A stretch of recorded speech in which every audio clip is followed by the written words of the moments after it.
बिस्मिल्लाहिर्रहमानिर्रहीम। अस्सलाम वालेकुम वरहमतुल्लाहि वबरकातुहू।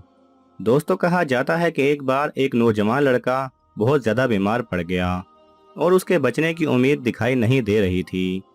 ये सब देखकर उस लड़के की वालदा काफ़ी परेशान थी।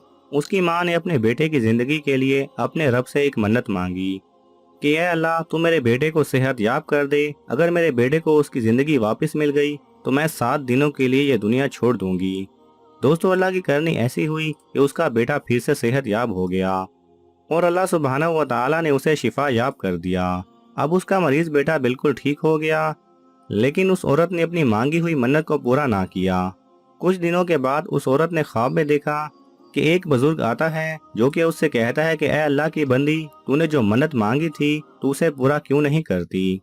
दोस्तों, सुबह होते ही उस औरत ने सारा वाकया अपने बेटे के सामने बयान किया और उसे हुक्म दिया कि कब्रिस्तान में मेरे लिए एक कब्र खोद कर मुझे 7 दिनों के लिए उस कब्र में दफन कर दो, क्योंकि मैंने अपने रब से 7 दिनों के लिए दुनिया से निकल जाने की मन्नत मांगी थी।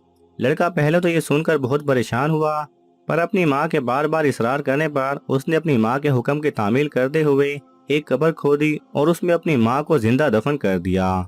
उसके बाद उस औरत ने अल्लाह से दुआ की कि या अल्लाह, मैंने अपनी मांगी हुई मन्नत के मुताबिक अपनी नज़र पूरी कर दी। अब तो मुझे कब्र के अजाब से हर तरह से महफूज रख। इतने में वो औरत क्या देखती है कि उसके सर की जानिब एक रोशनदान था। जब उस औरत ने उस रोशनदान में झांका तो उसे एक सरसब्ज खूबसूरत बाग दिखाई दिया और उसे वहां से एक आवाज़ सुनाई दी कि बीबी, हमारे पास चली आओ। दोस्तों, खुदा की कुदरत से अचानक वो रोशनदान खुल गया और उससे निकलकर वो औरत उस बागीचे में जा पहुंची। वहां जाकर जब उसने चारों तरफ अपनी नज़र दौड़ाई तो देखा कि वहां 2 पाकीज़ा घोड़ों पर 2 औरतें बैठी हुई थीं। वो औरत उनके पास गई और उन्हें सलाम किया, पर उनमें से किसी ने भी सलाम का जवाब ना दिया। फिर उस औरत ने उन दोनों से दरियाफ्त किया कि अभी तो तुम दोनों आपस में बातचीत कर रही थी, पर तुमने मेरे सलाम का जवाब क्यों नहीं दिया। तो उन्होंने कहा कि सलाम अतात और बंदगी है और हमें यहाँ इससे मना फरमाया गया है। इतने में उस औरत ने देखा कि उन औरतों में से एक के सर पर एक परिंदा बैठा अपने परों से हवा कर रहा है और दूसरी औरत के सर पर एक परिंदा बैठा है जो उसके सर पर अपनी चोंच मार रहा है। ये सब देखकर उसने उन दोनों से उसकी वजह दरियाफ्त की तो पहली औरत ने बताया कि मेरे सर पर इस परिंदे की हवा करने की वजह यह है कि मैं दुनिया में अपने शोहर की फरमाबरदारी किया करती थी, उसका ख्याल रखती थी और दुनिया से रुखसत होते वक्त मेरा शोहर मुझसे खुश और राजी था। बस ये सब उसकी इताअत गुजारी और फरमाबरदारी का सिला है कि अल्लाह पाक ने मुझे अपनी इस नेमत से नवाजा।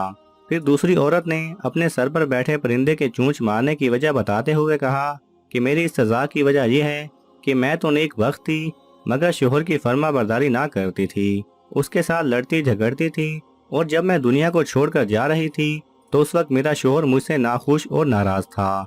लिहाजा मेरी नेक बख्ती का सिला अल्लाह ने मुझे ये बाग अता फरमाया, लेकिन शोहर की फरमाबरदारी ना करने और उसकी नाराज़गी की वजह से अल्लाह ने मुझे इस अजाब में मुब्तला किया हुआ है।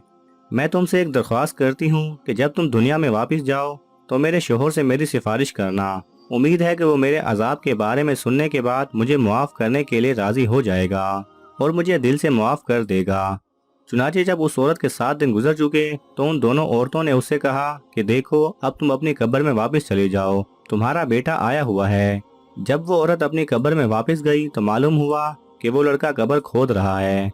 जब वो लड़का अपनी माँ को लेकर अपने घर पहुंचा तो वो औरत पूरे इलाके में मशहूर हो गई कि फलां औरत जो अपनी मन्नत पूरी करने के लिए 7 दिन कब्र में रही वापस आ गई है। इस खबर को सुनकर दूर दराज से लोग उससे मुलाकात करने के लिए आने लगे। जिस औरत ने उसके शोहर की सिफारिश करने की दरख्वास्त की थी, उसने उसकी बीवी का तमाम हाल उसके शोहर के सामने बयान कर दिया कि वो किस अजाब से गुजर रही है और आखिर उस अजाब की वजह क्या है, जिस पर उस औरत के शोहर ने अपनी बीवी को दिल से मुआफ़ कर दिया।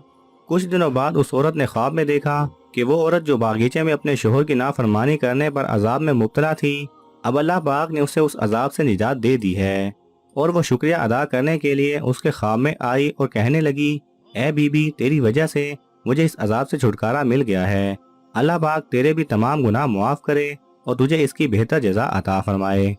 दोस्तों, इस वाक़े से हमें मालूम होता है कि अल्लाह पाक ने शोहर को क्या मकाम अता फरमाया है और शोहर की फरमाबरदारी करने का सिला क्या है। अल्लाह पाक तमाम मुसलमान बहनों को शोहर की इताअत और फरमाबरदारी करने की तौफीक अता फरमाए।